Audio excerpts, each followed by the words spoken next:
what's fascinating is that we are so used to an oral culture as a way of everyday ephemeral expressions. And what happened when we started seeing a whole variety of textual media was that you had to write text content in order to communicate, in order to, in many ways, write yourself into being online.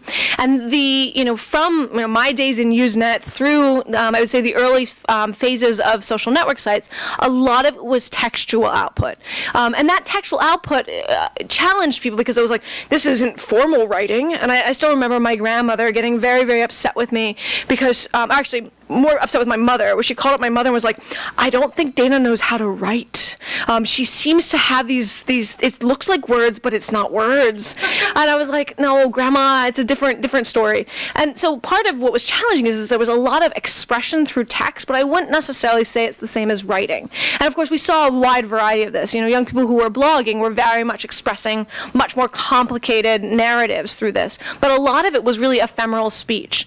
I think that there's actually a really interesting moment that's happening right now where we're moving from textual expressions in the ephemera to actually visual ones. And it has to do with the fact that, everybody's got a camera phone on their device. You can take a quick picture, you can take a quick vid, and you can spread that. So what we're seeing is a shift from real textual culture to media, visual media. And so I think we'll see those transformations. That said, I think that there is something really powerful of knowing that you have to be able to engage with text or media in general. And I think there's a lot learned in those practices. And so for the cohort who came of age really participating in text, they learned to express themselves textually in phenomenal ways. One of the places where I'm seeing this very concretely is that I'm on the board of a service called Crisis Text Line, which is actually a texting hotline for young people who are in crisis. And part of it was recognition that people were not actually calling, hotlines when they were in crisis, but they needed a way of expressing themselves.